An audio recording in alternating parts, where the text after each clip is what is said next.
There was one street in the whole of Nigeria that deserved its own reality TV show. It was Eromosele Street.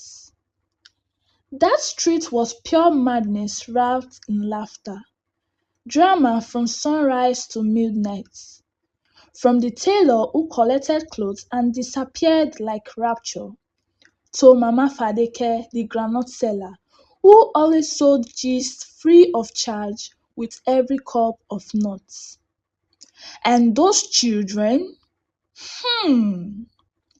those children could announce a visitor louder than NTA news at 9. Every morning on that street sounded like a war zone mixed with a comedy show. One person was always shouting, another laughing, another quarreling, and someone somewhere was definitely borrowing salt or matches. But in that chaos, one man stood out like a bright red cap in a black and white photo. His name was Damien, the big man who didn't have big money. Damien was tall, dark, and carried himself like he had oil well in Bayelsa. He wore oversized sunglasses, even at night, and the amount of perfume he sprayed could choke mosquitoes into extinction. He was the kind of man who would say, "Big man no dey rush o," but be the first to sprint whenever he heard "free food." The truth? If you open Damien's wallet, you'll only find a faded passport photo, two expired ATM cards, and one stubborn 20 naira note that had refused to leave him since Buhari's first tenure. But the way he posed around, you'd think he had money buried in CBN. Across the street lived Daniel, a calm, hardworking man, a man people called correct human being. Daniel didn't talk too much, but when he did, everybody listened. He paid his rent before the landlord even remembered it was due. He helped neighbors fix their things without collecting a kobo. His only weakness? A heart too soft for this world. And Damien knew it. One sunny morning, Daniel was washing his car when Damien arrived like a man with urgent destiny. His fake designer slippers were screaming for help, but his confidence was louder. Brother Danny, the man of timber and caliber, the man wey sabi, he shouted from afar. Daniel just sighed, wiped his hands.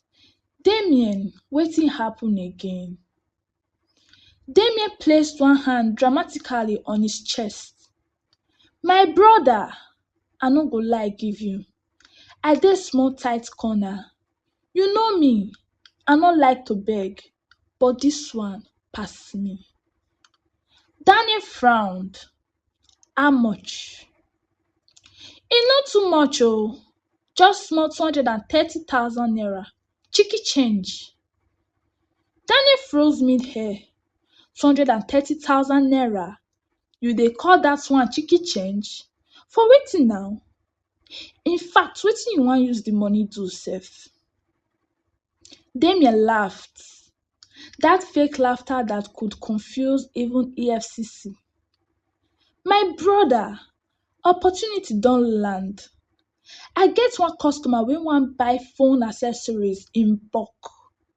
Dis one go pay Daniel hesitated. Dat was his savings to buy a generator. But Damien looked like a man who had cried inside his heart before coming out. So, Daniel pitied him and brought out an envelope. Damien, dis is my savings o. Abeg no disappoint me. My brother, Damien shouted, hugging him. By next week your money go don land. Trust me, I be man of integrity. Before Daniel could even respond, Damien had vanished, running like someone being chased by poverty itself. 1 week passed, 2 weeks, 1 month. No phone accessories, no customer, and definitely no Damien. Whenever Daniel asked, Damien had another story ready. Ah, brother Danny, abeg no vex. Customs don hold my goods. Once dem release am, I go pay you. Soon, he started dodging Daniel entirely. If he saw him buying bread, he'd suddenly remember he forgot something at home. If Daniel called, he'd whisper, Ah, my brother, I'm in a meeting, I'll call you back, and never call back. Eromosele street people soon noticed. They always notice that street had eyes sharper than CCTV. Then one day, Damien's loud voice scattered from the local joint. Abeg make everybody rest joor. Daniel too dey take life serious. I hold am, yes, but I no kill person. Even Dangote dey hold bank. Borrowing no be crime. Daniel heard everything. He just smiled. We shall see, he murmured. He stopped asking, stopped calling, stopped complaining. Damien, relieved, started greeting him again.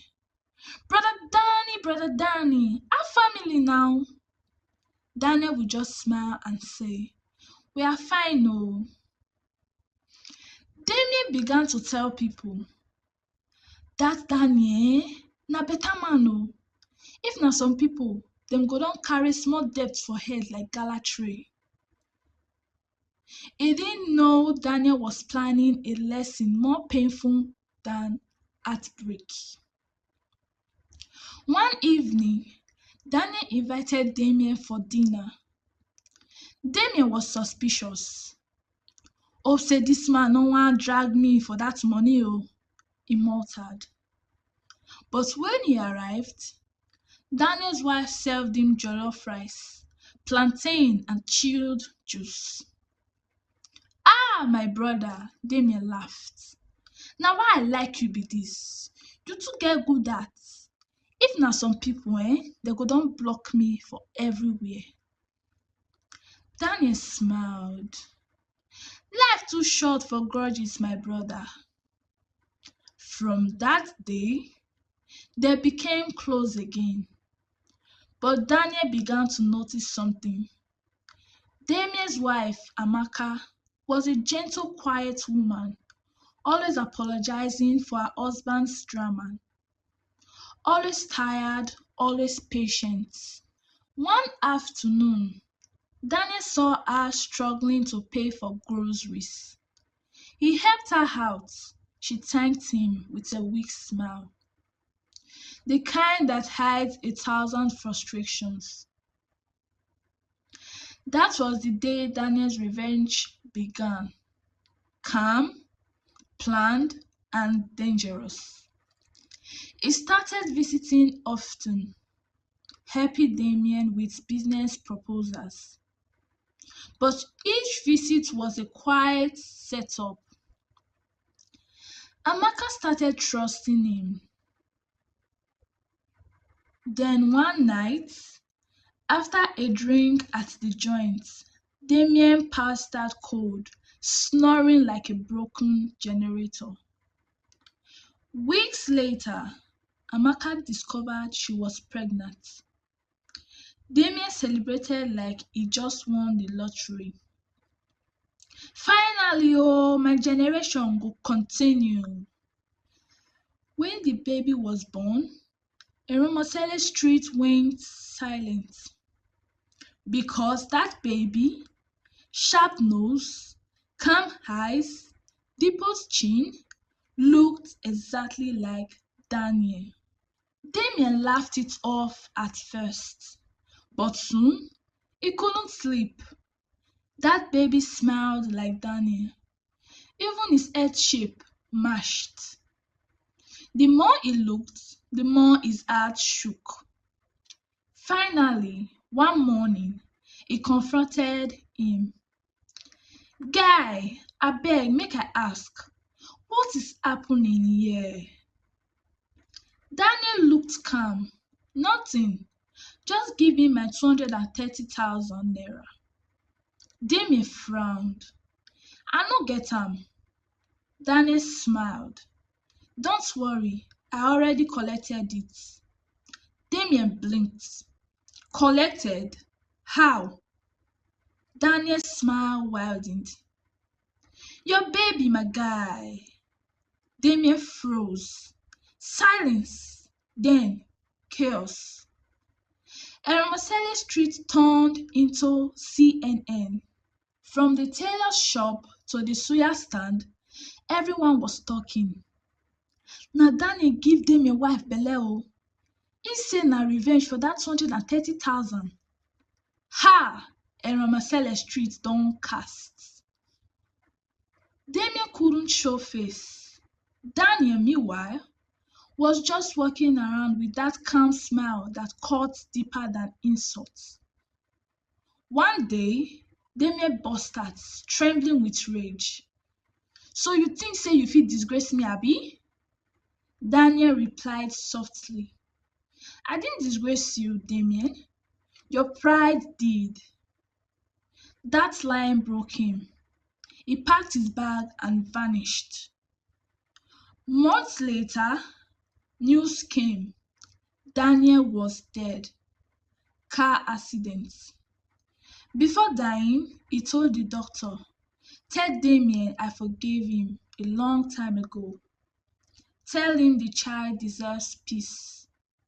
Tell him Amaka knew nothing. I was just angry. When Damien heard it, he broke down like a child. That day, Eromosele Street was quiet for the first time in history. Damien went back home, and for the first time, he picked up the baby, and something inside him healed.